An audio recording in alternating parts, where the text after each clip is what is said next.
Good afternoon, Your Honor. George Soteropoulos, appearing with on behalf of Robert Jones. Long time no see. Long time no see. I think 1484 is the last time when you were over there. Is the last time I saw you. I think you're right. Have been catching you on YouTube though. Like with everybody, I run and hide. But no, I said to my staff when they told me, I said, well, look what the cat drew. That's right. All right. Go ahead, sir. Your Honor, today's the date and time for sentencing. Mr. Jones and I have reviewed the pre-sentence report. We've also reviewed the GPS tether report submitted, and there are no additions, corrections noted. We do have one request, however. Hang on one second. Sure. You're talking a GPS. Is there a violation report? It's not. It's I have a copy of it. I have a progress report. I'm sorry, a progress report. Okay, go ahead. We do have a request though with respect to the tether. We're not standing here before the court asking that he not continue on the tether, but we're requesting that some addresses be added onto the travel path. He is co-parenting his 11-year-old daughter. The mother does not have her license. She actually appeared before this court, I believe, a few weeks ago. Tony Malone. I don't know if that name rings a bell or not, Your Honor. No, it doesn't. That includes the child's residence as well, and his place of employment. When did that happen?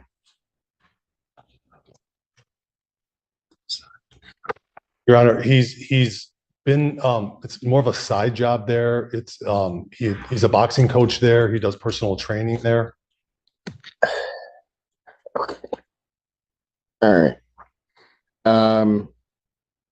Go ahead. I'll let you finish, and I'll tell you what I've got to say. Because that I've addressed the addresses. We would respectfully ask the court to add to the travel path with respect to the recommend.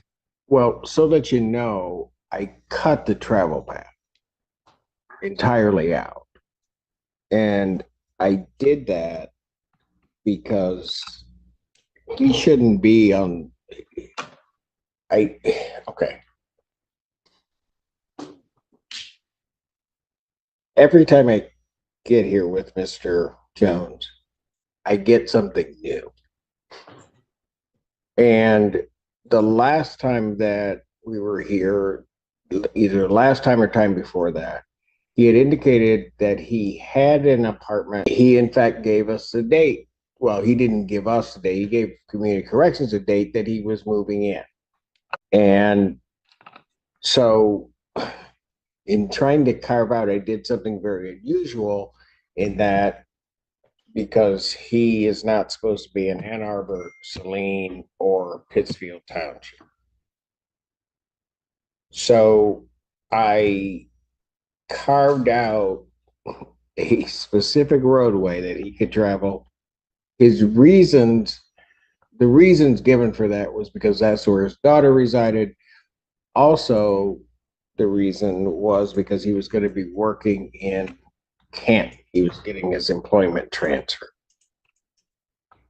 Then find out, he reports to Community Corrections that he no longer has the apartment, which I wasn't clear on what happened there, but that he wasn't moving in. And not to interrupt the court, I could address that when the court's ready as to why. And then, then I just closed that whole way in and just told him he could not be in Ann Arbor, Saline, or Pittsfield Township. Said nothing before ever about specific addresses, never said anything. That to me is as much a surprise as. Oh, it goes into the address first for his daughter, Your Honor, if I may. Pardon? With respect to the address for his daughter, he had the apartment ready to go. He was incarcerated for 8 days. There, Mr. Amadeo handled the bond hearing for Your Honor. He was released on tether. The apartment was no longer available to Mr. Jones once he was released. So that's why he's not residing there, but his daughter is residing there. I did receive, I'm sorry, Your Honor.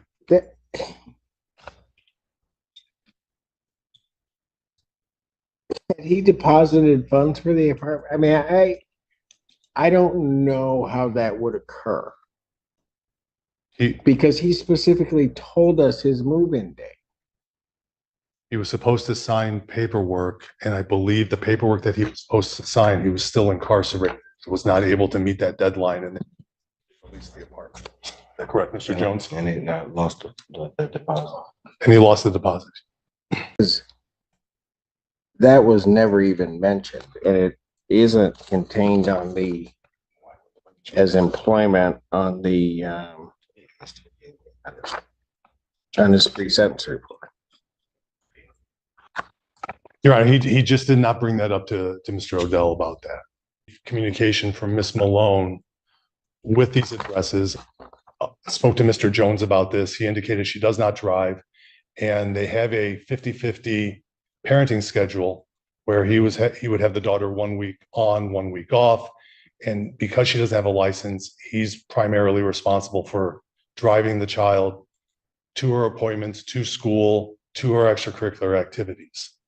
And that's why I brought up to this court, the exceptions we would ask the court to make. Ms. Valera, Yes, Your Honor. where did I have in my file a letter or something from Heather Mills? Yes, Your Honor, there was provided an updated victim statement. Got it. And I received that as well. You have. I have, and I've shared it with Mr. Jones, Your Honor. And Your Honor, with respect to the rest of the recommendation, there is no objection to the other terms and conditions of the recommendation.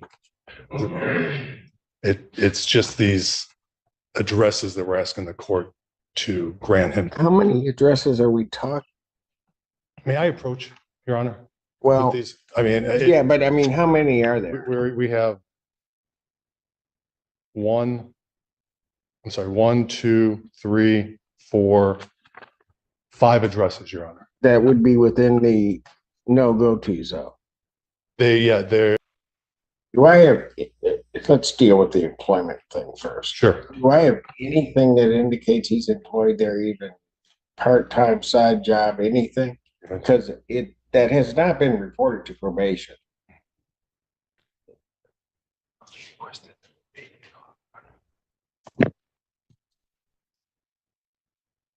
So he has nothing with him today, Your Honor. He's a 1099 worker. I would ask the court that we have a review hearing in September. I think perhaps that would be the ideal time. Perhaps he can bring that back to Your Honor to show. Well, but you're asking me for an exception to the exclusion zone. Well, I'm asking for the exception for those, including the employment, but he doesn't have any proof of employment today. So if Your Honor, if he doesn't have anything today and the court wants to address the employment in September, we could do that, or he can provide that to probation. I'm sure tomorrow he can provide that to probation, a copy of the 1099. Is there a court order regarding parenting? They do not have a court order, Your Honor. All I have is communication from Miss Malone.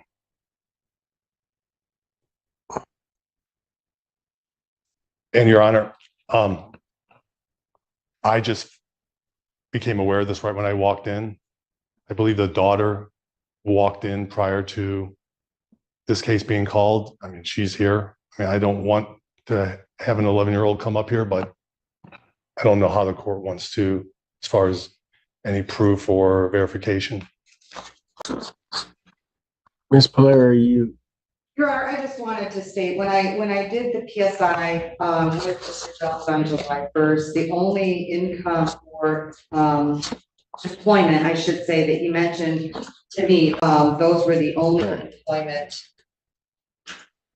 That's all he indicated to me when I met with him on July 1st. So there was no other gym or anything else that he was working on. Your Honor, I didn't get a copy of any of these addresses, so this is the first I'm hearing about this on the record. So I haven't had a chance to do my due diligence and check things out either, just for. Yeah, okay, because And I apologize. I just received the No, addresses. So I'm sure. The problem that I'm having is that I'm really not clear what to believe with Mr. Jones. I'm just not. I mean, because frankly, during the course of the trial, I don't think he was telling the truth. When he came back up here, I don't think he was telling the truth. It's very clear to me that with certainly the women that were involved, he wasn't telling the truth. And now I get, we at one point have a picture of things that then change to another picture of something. And now we come here and, you know, I get it, counsel, but I'm now with the third attorney.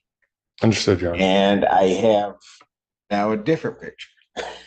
Understood. I guess the only thing I could offer is the one person that perhaps could verify it, Miss Malone, who's not here today, and with the court's permission, perhaps it was sentencing, and then I motion it up in front of the court and bring Miss Malone in, or Miss Malone could talk to Mr. Benak and communicate to the court. I'm just not sure how to. I'm going to leave it to the court's discretion how to handle this, but all I did was I received a text message with a copy of addresses from Miss Malone indicating these are the addresses. This is what the daughter. Miss Monty. Thank you, Your Honor. Perhaps at this time, as defense counsel suggested, the people would also request that we move forward and make no changes to the tether today. Have faith in Ms. Pilara to communicate to the court if she's able to get sufficient documentation, and maybe things could be changed later.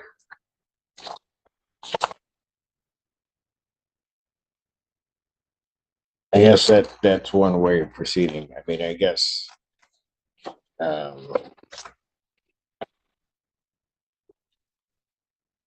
The people also share the court's concerns because of the history of the case, the defendant's history before this court. And also, it is the middle of July, so the concern about, you know, these school addresses being communicated. I understand that the defendant is being recommended for a 24-month term of probation, so eventually these children will be in school. But unless they're in summer school, they probably aren't right now.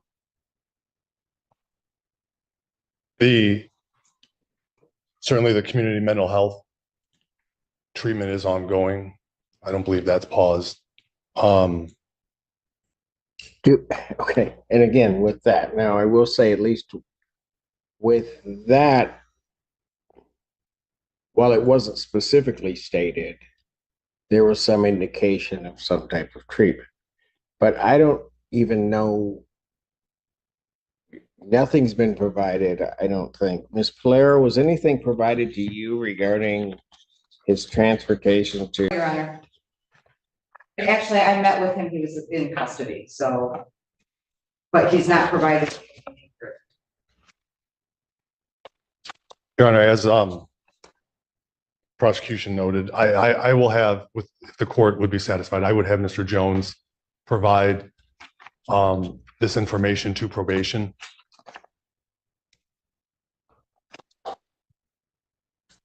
All right. Okay. All right. Very well. With respect, Go ahead. with respect to that, we have reviewed the pre-sentence report, Your Honor. We would ask the court to adopt the recommendation. Fines and costs, my client's asking for 2 weeks to pay the fines and costs. And I don't know if you want to hear from my client at this time, or if you want to hear from, I know the victims submitted a victim impact statement. I don't know if they want to address the court, but my client would like to. Wish to address the court directly. Their written statement is sufficient. All right. They are present, however, the written statement that they provided. With the court's permission, my client has prepared a statement on his own. He'd like to read it to the court. I stand before you today with deep remorse and regret for my actions. I sincerely apologize to the victims for the stress and harm I caused by my actions and my bad choices. I understand that my actions were hurtful, inappropriate, and caused unnecessary anxiety. I take full responsibility for my behavior, recognize that it has had on the victims and their families. my actions were inexcusable, and I'm committed to making amends and ensuring that such behavior is not repeated.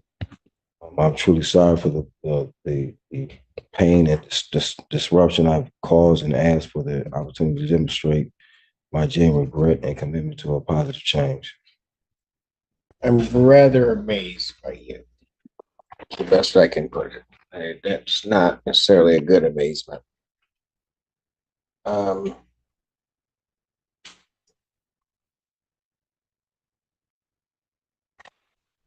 mean, the way that you just use women is just,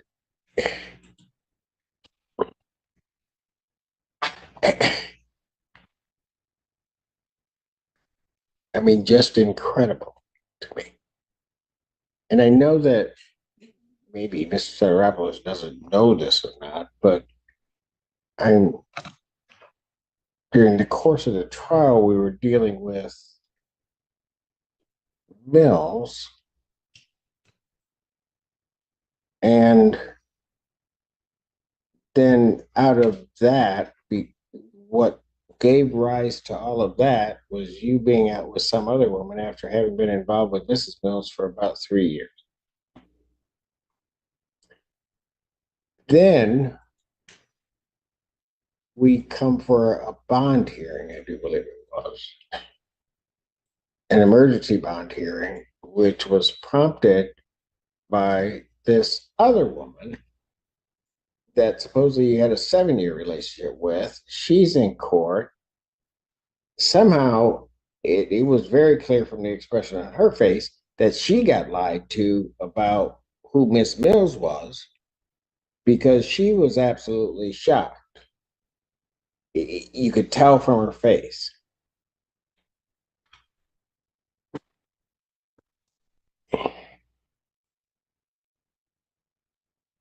And so it just is extraordinary to me that you would do this to all of these people. Not only, I think, as Ms. Mills put in her statement, they just hurting their hearts and their emotions, but then just doing all of these things to these women, promising whatever. I don't even understand it, quite frankly. But you do that.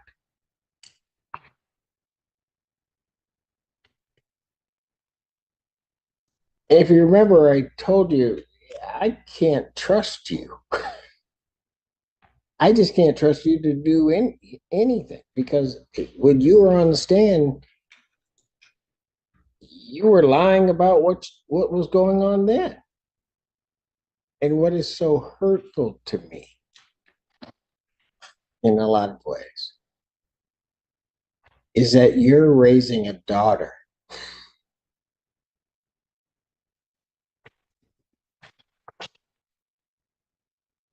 Mr. Jones, if somebody were to do what you've done to these women, to your daughter, what would your reaction be? I don't know. You don't? No, sir. Your Honor, I don't know. I would feel regret. What? Feel regret for that. Regret? Yes, that uh, maybe not give my daughter insight on looking out for people like myself. Just regret? Hurt.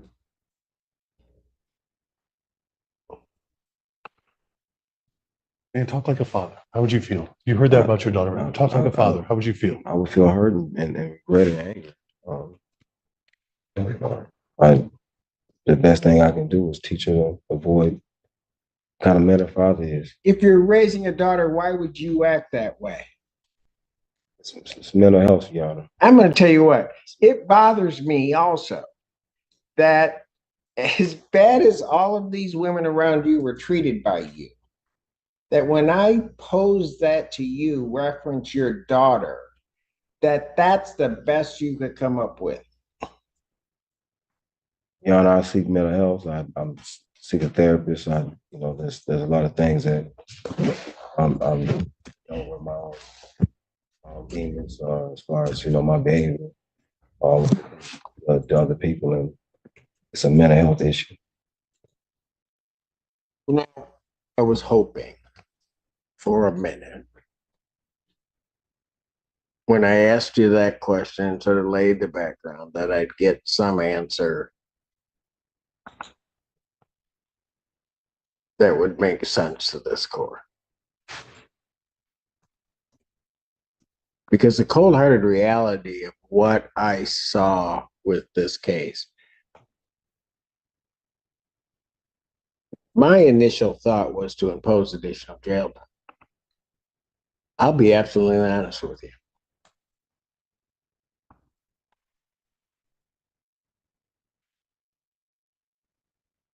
Because I don't know, because I heard the testimony, I know what you did to the Mills sisters, I'll just call them. I know what you did there.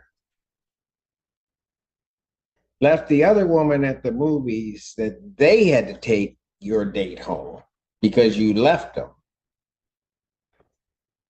And then I don't know, and I can't think of her name. I don't know what you told that poor woman that you were involved with for 7 years to get her to show up and even write the letters that she wrote to this court.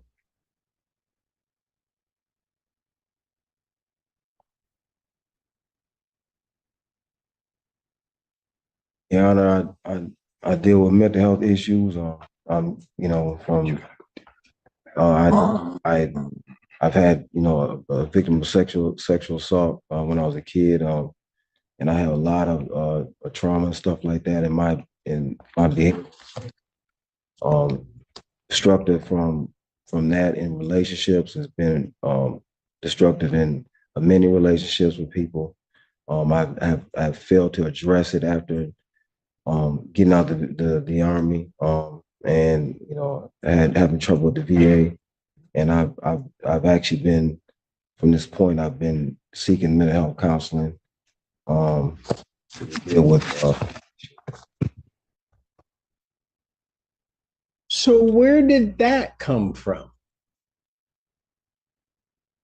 And the only reason I'm asking that is because I'm looking at your pre-sentence report. He reports no self or family history of mental illness. You know what? I don't know about anybody else in my family and their mental health issues. My family doesn't address mental health. Okay, let's leave the family part out. What about self? You just sat there and told.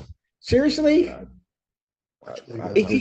left that out because I wasn't addressing it before my probation report. I haven't been addressing, which is why my actions been the way they were. I have not been addressing my mental health for a long time, and that's why my actions were about my mental. You know what? You might stop. Because I'm going to tell you what. You can lie to all those women. That last person on this planet right now that you want to lie to is me.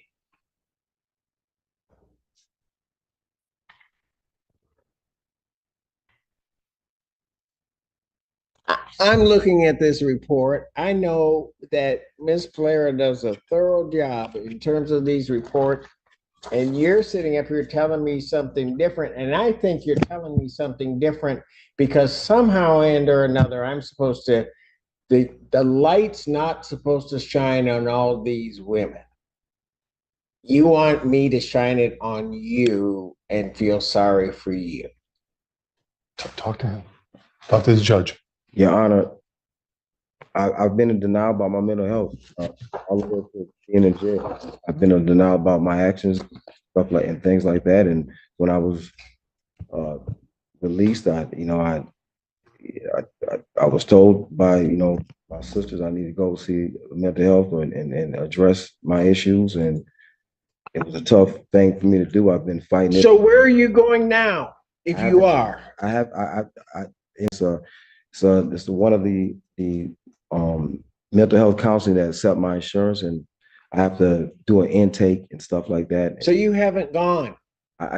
Your Honor, I filled out the paperwork and I have to turn it in, and I did, and I have to wait for them to the intake. It's a, but I made the efforts to do that, and I'm waiting for them to respond and when I can come in and my therapist will be. Are you going to therapy? Are you gonna go? So when did you go do that? I did it online and filled out the paperwork. It was 9 pages and I submitted it in. I contacted my IHA. Where is it? It's in Ypsilanti group. It's called can't remember it right off the top of my head. I can look at my phone, but I don't want to. I know I can't do that, but it's a mental health counseling right in Ypsilanti. It takes Medicaid and Okay. Let's see if that's even the truth. Go get your phone, figure out what it is. Miss Polera, get a release so we can fax it over to him. I want to see if he even signed up for it. I'm gonna pass them. They have the documents. I don't have them. They what? They have the documents. I don't have I submitted them in online. Okay. But we need to know where it is. You got a phone number? Get it to Miss Polera. Don't give it to me.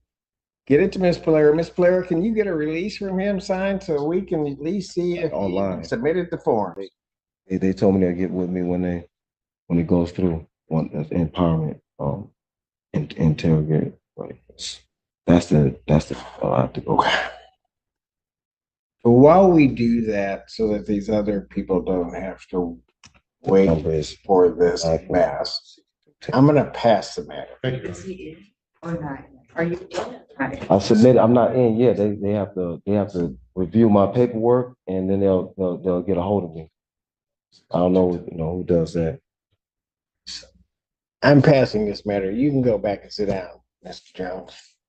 Because right now, this recommendation in my head is changing. The record should reflect that we had a in-chambers conference on this case. And what I'm going to do is I'm going to adjourn the sentencing in this matter to August 5th, 2024 at 1 p.m. And your counsel can explain that with you in detail. The other thing is that with reference to these addresses that were given, I'm going to need some verification or proof, and I explained that also to your counsel. And that'll be emailed to Ms. Polera as well, Your Honor, the verification. And Your Honor, if I heard you correctly, I believe you said enroll in and begin therapy. I think because of the tether may be problematic, but that maybe he brings in proof that he's enrolled. Enrolled in it. Yeah, okay. And if it were to begin and there needed to be an exception to or an appointment, he can let my probation officer know or let my office know directly, and we can make an exception for that period in time regarding his tether. Very well. Thank you. All right. Appreciate your time. Thank you.